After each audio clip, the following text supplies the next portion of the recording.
আসসালামু আলাইকুম। হ্যালো সবাইকে। আজকে আমি আপনাদেরকে সিম্পল একটা রেসিপি শেয়ার করব। আসলে এটা কোনো সিম্পল না, এটা অনেক ডিফিকাল্ট অ্যান্ড টাফ একটা রেসিপি।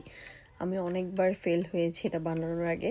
সো ফাইনালি আজকে ভালোভাবে হয়েছে, আমি আপনাদের সাথে ভিডিও করে এটা শেয়ার করলাম। ফার্স্টে আমি 1 লিটার দুধ ভালো করে বয়েল করে নিচ্ছি, যেন যেন এটা ভালোভাবে সিদ্ধ হয়ে যায়। সিদ্ধ মানে যেন এটা ভালোভাবে বয়েল হয়, ফুটন্ত যেটা বোঝা যায়। এরপর আমি 4 চামচ পানি এবং 4 চামচ ভিনেগার অ্যাড করে মিক্স করে সেটা অল্প অল্প করে বয়েল করা মিল্কের মধ্যে ঢালতে থাকবো, যেন এটা ছানার মতো হয়ে যায়।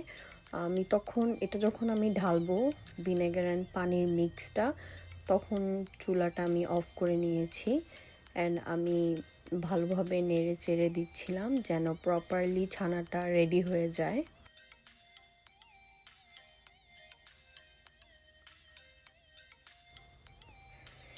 এরপর যখন ছানাটা ফুললি ভালোভাবে রেডি হয়ে যাবে, তখন আমি এটি একটি স্টেইনারের মধ্যে ভালোভাবে ছেঁকে নিব। কেউ কেউ সাদা কাপড়েও এটা ছেঁকে নেয়। এরপর 30 to 40 মিনিটসের মতো এটা পানি ঝরতে দিয়ে রাখে।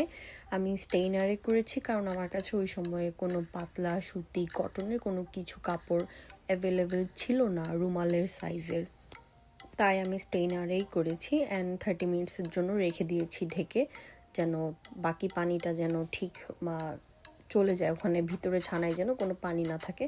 এরপর আমি আবার 1 লিটার দুধ নিয়েছি, ওখানে আমি 3-4টি এলাচ মাঝখানে একটু কেটে দিয়ে দিলাম এটা বয়েল করার জন্য।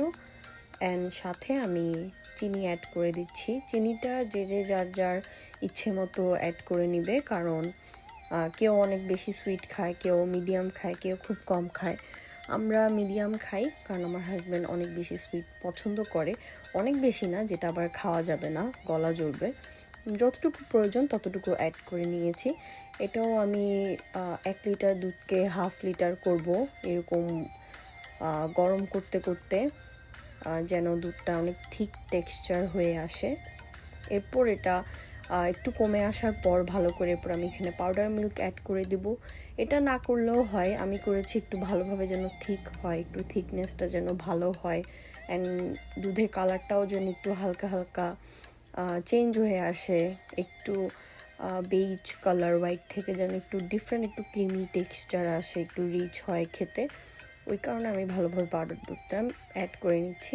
অ্যান্ড যখন পুরোপুরি এলাচের গন্ধটা যখন দুধে মিক্স হয়ে যাবে, তখন আমি এলাচগুলো তুলে নিব, কারণ মুখে খাওয়ার সময় যদি এলাচ পড়ে ডেফিনেটলি এটা কারোই পছন্দ হয় না। এই যে আমার দুধের টেক্সচারটা তখন ঠিক এমন হয়েছিল। অ্যান্ড এখন অন্যদিকে যে আমি ছানা করে রেখেছি, পানিগুলো একদম ফুললি ঝরে যাওয়ার পর আমি এখানে অ্যাড করব একটু কর্ন স্টার্চ, কারণ এটা অ্যাড না করলে ভালোভাবে বাইন্ডিং আসবে না। খুবই সামান্য, জাস্ট টিস্পুনের 1.5 টেবিল স্পুন আমি অ্যাড করেছি, তেমন একটা না। অ্যান্ড ভালো করে এটাকে আমি মিক্স করে নিব একদম। আমরা রুটি বানানোর সময় যে আটার বা ময়দার খামি রেডি করি, ডো রেডি করি, সেম ওভাবে এটা এইভাবে মাখতে মাখতে ওরকম একটা শেপে চলে আসবে। অ্যান্ড এই যে এরপর যে যেরকম শেপ চায় বা যতটুকু সাইজ চায় ওরকম করে রেডি করে নিলেই হবে।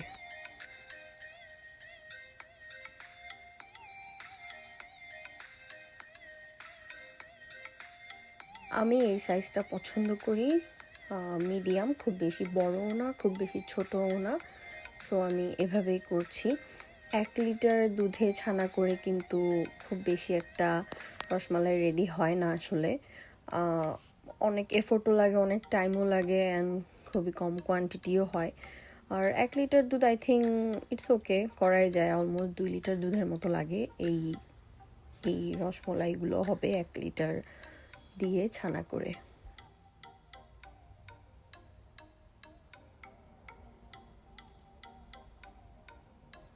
এরপর আমি আরেক দিকে গরম পানি বসাবো বয়েল হওয়ার জন্য। সেই গরম পানির মধ্যে আমি চিনি অ্যাড করে নিব, যেন যখন আমি ছানার রসমালাইগুলো পানিতে দিব বয়েল করার জন্য, তখন যেন ছানার ভিতরেও যেন একটু সুইটনেসটা যায়, কারণ আমি এই পানিতেই ছানাগুলোকে ফুললি কুক করে নিব। যদিও ছানাটা অলমোস্ট কুক, তারপরও যেহেতু এটা রসমালাই, সো ভিতরে একটু জুসি টেক্সচার, ভালো সুইট, এটা তো থাকতেই হবে। সো আমি পানিটা যখন হালকা বয়েল হয়ে আসবে, তখন আমি চুলাটা বন্ধ করে রসমালাইগুলো সেখানে দিয়ে দিব। অ্যান্ড রসমালাইগুলো দেওয়ার পর আমি চুলা অন করে ঢাকনা দিয়ে ঢেকে দিব। আমি 20 to 25 মিনিটস, 20 মিনিটস করলে হয়ে যায় মিডিয়াম আছে। 20 মিনিটস আমি রসমালাইগুলোকে ভালোভাবে বয়েল করে নিব ঢেকে। অ্যান্ড ভালোভাবে বয়েল করে নেওয়ার পর আমি রসমালাইগুলোকে পানি থেকে তুলে আবারও স্টেইনারে পানিগুলো ছেঁকে নিব।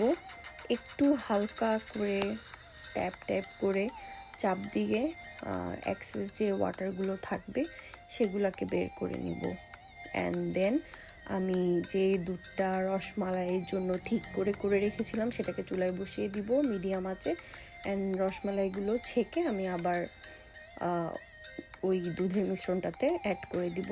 অ্যান্ড ভালোভাবে একটু বয়েল করে নিব কিছুক্ষণ সময় লাগিয়ে, লাইক 10 মিনিটের মতো। বেশি নাড়া যাবে না, কারণ হয়তো রসমালাইগুলো ভেঙে যাবে।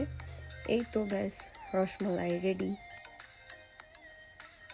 এরপর যার যেভাবে ইচ্ছে সে সেভাবে বাটিতে পরিবেশন করে নিলেই হবে। আমি উপর থেকে একটু ডেকোরেশনের জন্য হালকা আলমন্ড কেটে দিয়ে দিয়েছিলাম। এই যে আমার ফার্স্ট এভার ট্রাই করা নিজের হাতের বানানো রসমালাই। বাই বাই, আল্লাহ হাফেজ।